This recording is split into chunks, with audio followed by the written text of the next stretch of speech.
Hello students, चलो अपना next topic करते हैं म्यूचुअल इंडक्शन। म्यूचुअल इंडक्शन क्या होता है? जैसे आपको नाम से थोड़ा आइडिया लग गया होगा कि म्यूचुअली हो रहा है कुछ, ठीक है। म्यूचुअल इंडक्शन को पहले से इसकी डेफिनेशन देखते हैं होता क्या है। When an electric current passing through a coil change with time, जब हमारा किसी एक कॉइल से करंट पास हो रहा है वो टाइम के अकॉर्डिंग चेंज हो रहा है, वो इंड्यूस करता है एक EMF in the neighbouring coil. मान लो कि दो कॉइल साथ साथ रखी हुई है, उनका कोई फिजिकल टच नहीं है, आपस में कोई लिंक नहीं है फिजिकली, लेकिन उसके पास रखी हुई है। जैसे एक पेन एक कॉइल है और ये हमारी दूसरी कॉइल है। फर्स्ट यानी कि पेन फर्स्ट कॉइल में अगर करंट हमारा चेंज होता है ना टाइम के अकॉर्डिंग, तो इस वाली कॉइल में हमारे एक ईएमएफ इंड्यूस होता है। इसी को बोलते हैं हम mutual induction. Okay, got it. तो EMF it is known as the mutual induction. अब हम देखते हैं कि म्यूचुअल इंडक्शन हमने समझ लिया। अब इंडक्टेंस क्या होता है? इंडक्टेंस जैसे कि हमारा सेल्फ इंडक्टेंस में भी कुछ ना कुछ इस चेंजेस को, इन चेंज को कुछ ना कुछ अपोज कर रहा था ना कोई, उसी को हमने बोला था इंडक्टेंस। यहाँ पे भी म्यूचुअल इंडक्टेंस, यहाँ पे कोई ना कोई प्रॉपर्टी ऐसी है जो उसको अपोजिशन भी प्रोवाइड करेगी इन चेंजेस को। म्यूचुअल इंडक्टेंस होता क्या है? The property of a one coil due to which it oppose the change of current in the other coil. यानी कि नेबर कॉइल में अपोज करता है फर्स्ट कॉइल की प्रॉपर्टी, जो सेकंड कॉइल में कुछ जनरेट हो रहा है ना, उसकी वजह से उसको वो अपोजिशन प्रोवाइड करता है। उसी को हम बोलते हैं म्यूचुअल इंडक्टेंस, या बिटवीन द टू कॉइल्स, दोनों कॉइल्स के बीच में म्यूचुअल इंडक्टेंस, यानी कि कुछ रुकावट, कुछ अपोजिशन प्रोवाइड करता है, अपोज करता है उसके चेंजेस को, ठीक है। अब अगर हमने समझना है अपना म्यूचुअली इंड्यूस्ड ईएमएफ या हमारा इंडक्टेंस समझना है या हमारा म्यूचुअल इंडक्शन समझना है, तो हमें समझना पड़ेगा इस डायग्राम को। देखिए यहाँ पे ना हमने दो कॉइल्स ली हैं। फर्स्ट कॉइल की टर्म्स है हमारी N1 फर्स्ट कॉइल है, हमारी N2 के नाम से हमारी सेकंड कॉइल है। या हम ये कह सकते हैं कि फर्स्ट कॉइल हमारी A है तो सेकंड कॉइल है हमारी B। अब देखिए सेकंड कॉइल का ना किसी भी तरह से कोई भी कनेक्शन नहीं है, ना तो किसी बैटरी से कनेक्शन, ना ही इस कॉइल से कनेक्शन है। ये कनेक्टिविटी क्या हो रही है आपकी? ये सिर्फ एक म्यूचुअली दो कॉइल है, एक सोलेनॉइड यानी कि किसी हमारे मटेरियल पर लिपटी हुई है अलग अलग, लेकिन आपस में कोई कनेक्टिविटी नहीं है इनकी, सिर्फ या फील्ड ही कनेक्ट होगी, फील्ड से ही कुछ जनरेट होगा, वो समझना है। फर्स्ट कॉइल को हमने बैटरी से कनेक्ट कर दिया, एक वेरिएबल रेजिस्टेंस लगाते, और ये फर्स्ट कॉइल में जो करंट फ्लो रहा है इसको नाम दे दिया हमने I1। अब ये जो I1 करंट है ना, जैसे ये हमारा R की वैल्यू चेंज करते हैं ना, तो ये करंट हमारा कम या ज़्यादा होता है, तो बढ़ता है घटता है। जैसे R बढ़ाएंगे घटेगा, घटाएंगे तो बढ़ेगा, एज पर ओम्स लॉ। तो जैसे ये इसमें चेंज आता है तो यहाँ पे जो हमारी ∅1 फ्लक्स है ना, ये चेंज होती है। इस ∅1 फ्लक्स के चेंज होने से क्या होता है, हमारे म्यूचुअली एक फ्लक्स यहाँ पे भी जनरेट होती है। क्योंकि देखो मैग्नेटिक फील्ड यहाँ पे जैसे करंट फ्लो किया था, यहाँ पे मैग्नेटिक फील्ड सेटअप जनरेट हुई, मैग्नेटिक फील्ड सेटअप हुई, तो यानी कि फ्लक्स भी हमारा सेटअप हुआ। फ्लक्स ∅1 में सेटअप हुआ, तो इस केस में भी हमारा क्या, दोनों केस में क्या हो रहा है, इसने इस पे भी अपना प्रभाव डाल दिया, क्योंकि मैग्नेटिक फील्ड का प्रभाव आप पढ़ ही चुके हैं पीछे हम बहुत कुछ। तो यहाँ पे जो फ्लक्स जनरेट हुई है ना, सेटअप हुई है, उसको नाम दे दिया हमने ∅12।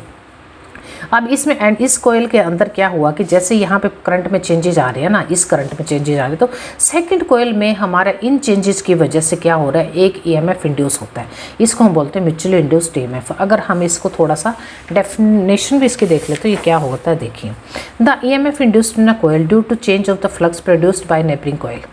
इस कॉइल में अगर ∅1 चेंज हो रहा है, दूसरी कॉइल में क्या हो रहा है, हमारा ईएमएफ इंड्यूस हो रहा है, उसी को बोलते हैं नेबरिंग कॉइल विद इट, जो इससे लिंक हो, लिंकिंग विद इट। इससे क्या लिंक है, इसका कुछ भी लिंक नहीं, सिर्फ फील्ड का लिंक है और फिजिकल कोई लिंक नहीं है दोनों कॉइल्स के बीच में। यहाँ तो सिंपली एक गैल्वेनोमीटर लगा है, इस गैल्वेनोमीटर से हमने क्या हम डिनोट हो रहा है यहाँ पे कि फ्लक्स चेंज होने से कुछ ना कुछ इंड्यूस हुआ है। ईएमएफ इंड्यूस होगा तो ऑब्वियसली कि वहाँ करंट भी जनरेट होगा, इंड्यूस होगा वो भी।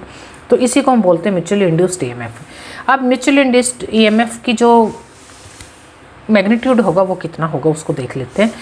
म्यूचुअली इंड्यूस्ड ईएमएफ का जो मैग्नीट्यूड होगा ना, यानी कि ये जो ईएमएफ होगा ना सेकंड कॉइल में जो जनरेट हुआ, वो डायरेक्टली प्रोपोर्शनल होगा फर्स्ट कॉइल के करंट चेंज होने की वजह से इंड्यूस हुआ है ना, तो उसके डायरेक्टली प्रोपोर्शनल है किसके, dI1 dt के, ठीक है। अब प्रोपोर्शनैलिटी को हम किसी न किसी कांस्टेंट के साथ रिप्लेस करेंगे, इक्वेट करेंगे, तो यहाँ पे कांस्टेंट आएगा प्रोपोर्शनैलिटी, जिसको डिनोट करेंगे।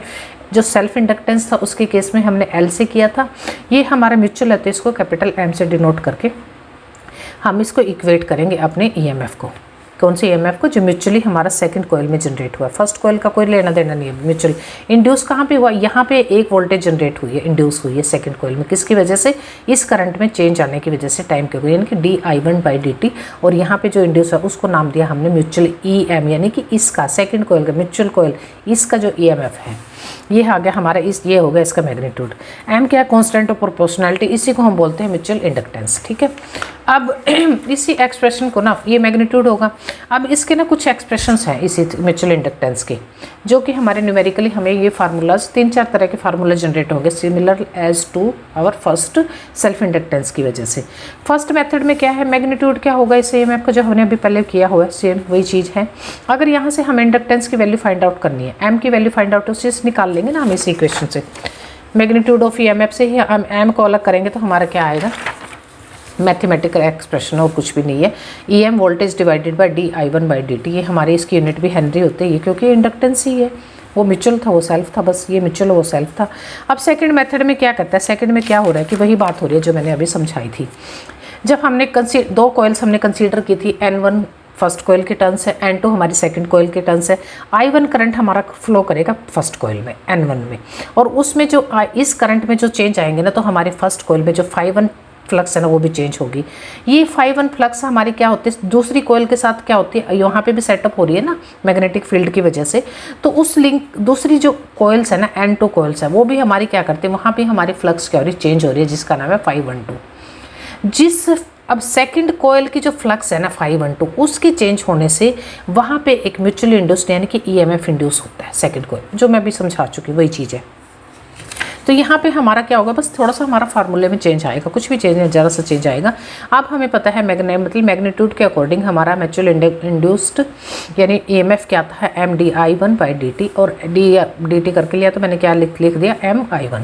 अब हमारी सेकंड कॉइल क्या है, नंबर ऑफ टर्न्स, इसी को हम किस में लिख सकते हैं, अगर हमारा टर्न्स के कोरस्पॉन्डिंग अगर हम अपनी EMF को देखते हैं तो N2 d∅12/dt, d/dt और N2 ∅1। अब हमने क्या किया है, कुछ भी नहीं किया, दोनों इक्वेशंस को इक्वेट कर लिया, दिस वन को d/dt MI1 d/dt N2 ∅12।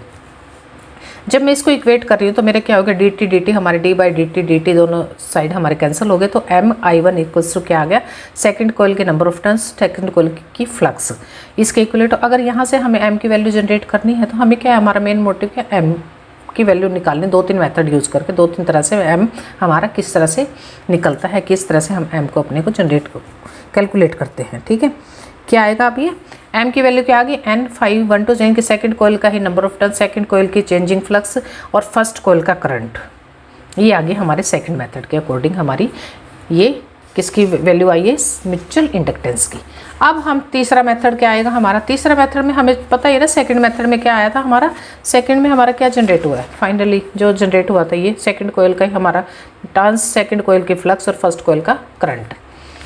अब यही मेथड, यही चीज़ इसमें हम तीसरे मेथड में क्या यूज़ होगा, अब कुछ भी यूज़ नहीं होगा, यहाँ पे हमने रिलेक्टेंस में इस फार्मूले को जनरेट करना है, यानी कि रिलेक्टेंस यूज़ करके हम अपना यहाँ पे फार्मूला जनरेट करेंगे। तो यहाँ से अगर मैं इस करंट की वैल्यू मतलब ∅12 क्या है, मैग्नेटिक सर्किट्स में ∅12 इक्विवेलेंट किसके होता है, अब जैसे आपके इलेक्ट्रिक सर्किट में करंट होता है, इलेक्ट्रिक सर्किट्स में करंट क्या होता है, EMF divided by resistance. Similar यहाँ पे भी कुछ ऐसा ही है। तो ∅12 की वैल्यू क्या आएगी हमारी, फर्स्ट कॉइल में number of turns, first coil का करंट और फर्स्ट कॉइल का ही रिलेक्टेंस। ठीक है, जो उसको अपोज करता है ना इसके चेंज को भी, फर्स्ट कॉइल में भी जब जैसे जैसे I1 को हम चेंज करते हैं, I1 चेंज होता है टाइम के कॉरस्पॉन्डिंग, तो वहाँ कुछ ना कुछ उसको रुकावट मिलती है। तो यहाँ पे हमने क्या किया, ∅1 की वैल्यू ये रखेंगे, N2 I1 as it is है, ∅12 की जगह हमने ये वैल्यू उठा के रख दी है, यहाँ से I1 कैंसिल हो जाएगा, और ये हमारा वर्ड ये जो L/A μR μ0 है ना, ये किसकी वैल्यू होती है, रिलेक्टेंस की, जिसको S से और कर्ल R से रिप्रेजेंट किया जाता है मोस्ट ऑफ द बुक्स में, कर्ल R और S ये दो अल्फ़ाबेट यूज़ किए जाते हैं आपके रेजिस्टेंस को, इसको रिलेक्टेंस मतलब इलेक्ट्रिक सर्किट में ये रेजिस्टेंस है और मैग्नेटिक सर्किट में ये रिलेक्टेंस है।